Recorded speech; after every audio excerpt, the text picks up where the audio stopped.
Assalomu alaykum. Bugun biza Xitoydan tovar urushimizda nimalarga e'tibor berishimiz kerakligi haqida gaplashamiz.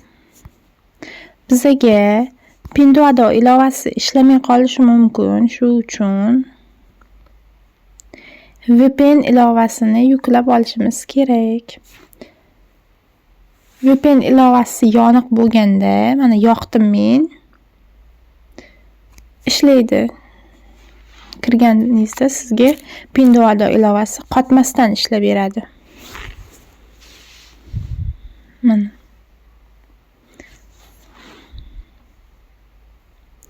Xo'p. Mana bu tovarni sotib olmoqchi bo'lsak,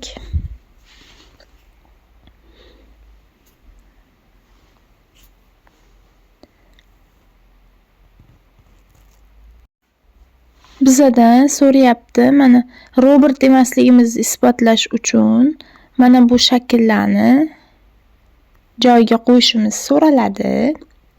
To'g'ri joyiga qo'ya olsak, robot emasligimizga ishonch hosil qilgandan keyin bizga ko'rsatadi. Mana bu yerda kiyilgan holatdagi videolari bor. Biz nimalarga e'tibor berishimiz kerak? Avvalo narxiga e'tibor bersak 26,9 yuan ekan. Bizga buni so'mga aylantirish uchun bizga mana bu ilova kerak bo'ladi.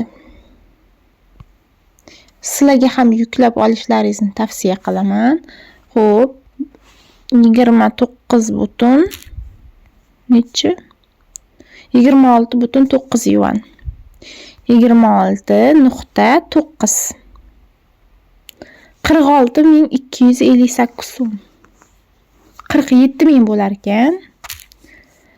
Siz qiynalmaysiz, aynan shu ilovani yuklab oling, so'mga aylantirish muammo bo'lmaydi.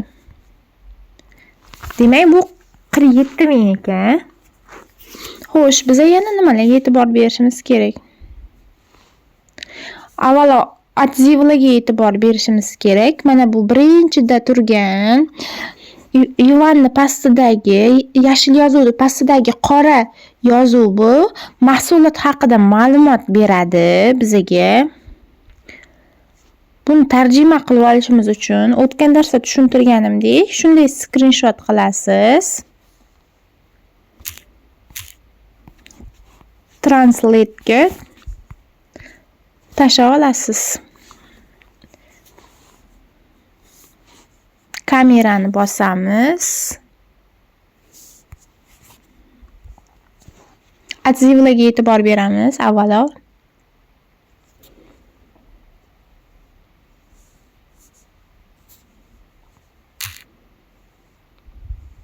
Matosi haqida ma'lumot bergan, mana yumshoq va teriga mos keladi. Mana shularni o'qiymiz. Keyin do'konni o'zi haqida ma'lumotlarni ko'rishimiz kerak.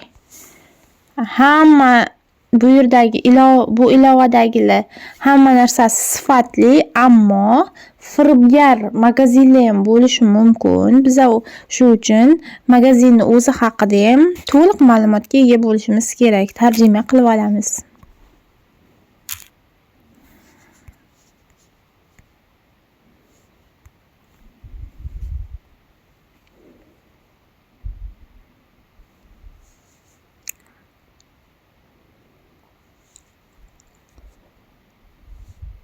Sifati yaxshi deyapti.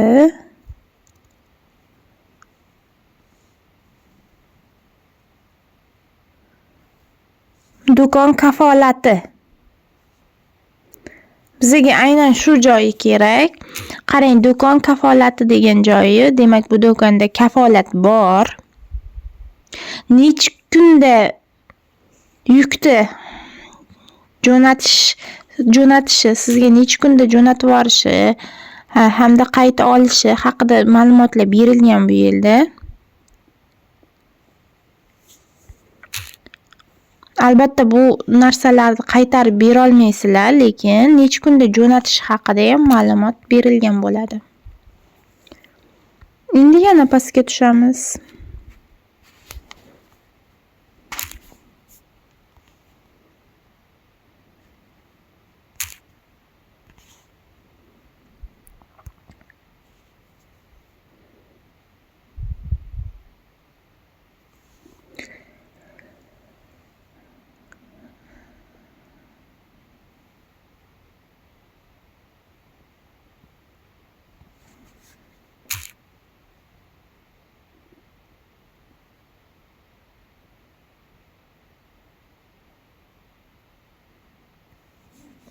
O'zlaringiz ko'rib tarjima qilib olyapsizlar.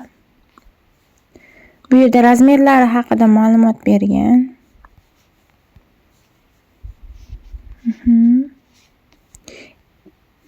Xullas, mana do'kon haqidagi ma'lumotlar. Yana bir tarjima qilib olamiz.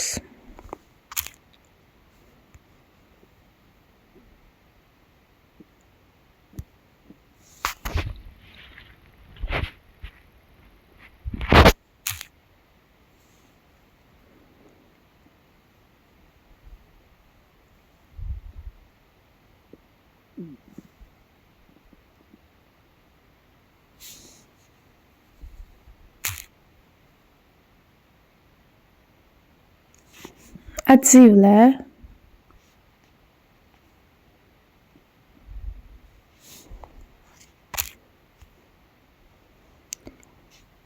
Hammasini ko'rishni bosamiz.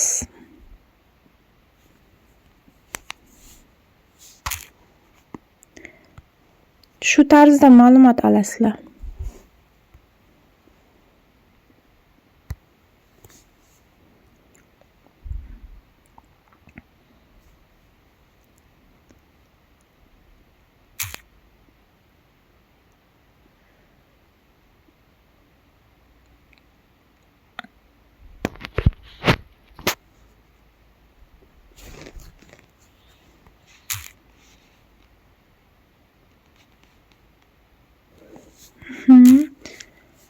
Demak, ma'lumotlarni olishni o'rgandik.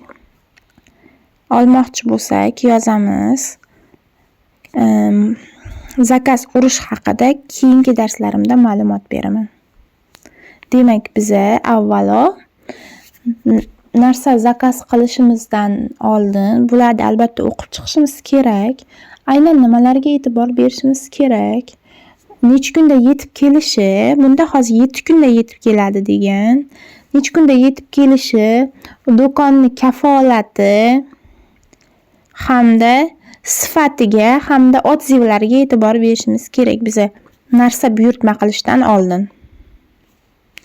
Shu o'rinda yana bir narsani aytib ketay. Bizaga o'tgan darsimda aytganimdek, buyurtmani olishimiz uchun tez China ilovasini yuklab olishimiz kerak. Bizaga o'zimizga yaqin bo'lgan punktni o'sha yerdan belgilaymiz. Buni yana bir yaxshi tomoni, tez China ilovasida narsalaringizni kargo pulisini ham o'sha paytda sirazi chiqarib beradi. Kelgandan keyin qancha bo'lar ekan deb o'ylab o'tirmaymiz.